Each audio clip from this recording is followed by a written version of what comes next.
अरे कौन हो आप और ऐसे ऑफिस में क्यों जाग रहे हो? साहब जी मेरी बेटी यहाँ काम करती है। आपकी बेटी क्या नाम है उसका?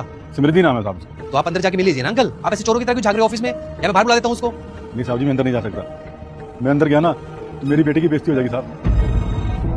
और लोग कहेंगे इसके पापा गाँव में रहते हैं तो पता नहीं कैसे कपड़े पहन कर रहते हैं।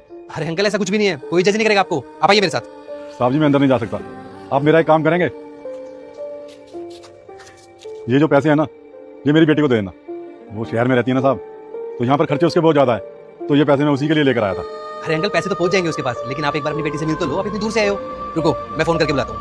अरे नहीं नहीं साहब, अरे साहब। हेलो समृद्धि एक बार बाहर आना। जी सर। पापा आप यहाँ? आप मेरी बेइज्जती करना चाहते हो जो आप ऑफिस आ गए? नहीं बेटा, मैं तो तुझे ये पैसे देने आया था। मैंने आपको बोला था ना ये पैसे अकाउंट में जमा करा देना। आपको समझ में नहीं आती बात? बेटा मुझे अकाउंट वगैरह का झंझट बिल्कुल समझ में नहीं आता, और 2 साल हो गए थे तुझसे मिले हुए। मैंने सोचा मैं इस बहाने तुझसे मिल भी लूंगा। आपको पता नहीं यहाँ पे कितने अमीर अमीर लोग काम करते हैं। अगर उनको पता लग गया कि आप मेरे पापा हो, मेरी क्या वैल्यू रह जाएगी? अरे नहीं बेटा नहीं, तू गुस्सा न कर, मैं बस अभी चला जाऊंगा।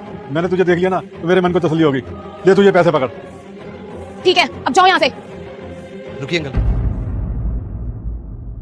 कौन सी इज्जत की बात कर रही हो समृद्धि तुम? सर जो इस ऑफिस में मेरी, इस ऑफिस में तुम्हारी इज्जत है नहीं थी, जो तुमने अपने पापा के साथ ये बिहेवियर करके खो दी है। अच्छा तुम मुझे ये बताओ कि तुम्हें ये जॉब कैसे मिली? तुम यहाँ तक कैसे पहुंची? मैंने मेहनत की है सर उसके लिए। तुम्हें अपनी मेहनत तो दिख रही है, लेकिन तुम्हें अपने पापा की मेहनत नहीं दिख रही। इन्होंने दिन रात मेहनत करके पैसा कमाया और उसी पैसे से तुम्हें स्कूल भेजा, स्कूल की फीस भरी, और तुम्हें घर मिला, कपड़े मिले, खाना मिला।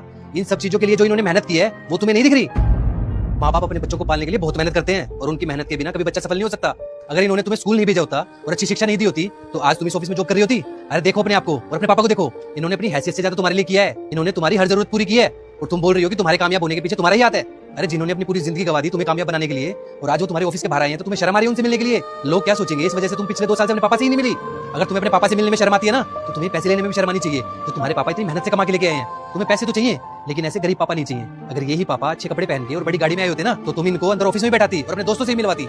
आई am so sorry sir. I am sorry papa, मेरे से बहुत बड़ी गलती हो गई। मैंने कभी आपका हाल चाल भी नहीं पूछा, कभी ये भी नहीं पूछा कि आपकी तबीयत ठीक है या नहीं है। अरे मेरे को बहुत शर्मिंदगी महसूस हो रही है। पापा प्लीज मुझे माफ कर दो। अरे बेटा तू रो मत, मुझे तेरी किसी बात का बुरा नहीं लगा, और मैं नहीं चाहता तेरी आंखों से आंसू आए। बेटा चुप हो जा, बेटा चुप हो जा।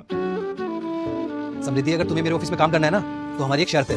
क्या शर्त सर? तुम्हें अपने पापा को इसी हालत में एक्सेप्ट करना पड़ेगा और उनकी इज्जत करनी पड़ेगी, तभी तुम इस ऑफिस में काम कर सकती हो। अरे ये भी तो तुमसे यही एक्सपेक्ट करते हैं ना कि तुम इनको टाइम दो, बुढ़ापे में इनका सहारा बनो। सर अगर आप मुझे जॉब से भी निकाल दोगे तो भी मैं अपने पापा का सहारा बनूंगी। उनके लिए वो सब करूंगी जो उन्होंने मेरे लिए किया है। सॉरी पापा, मुझे माफ कर दो। मैं आपसे कभी भी उल्टा नहीं बोलूंगी। ठीक है तो मैं तुम्हें ऑफिस से 3 दिन की छुट्टी दे रहा हूँ। अपने पापा को अच्छे से शहर घुमाओ और उनका ख्याल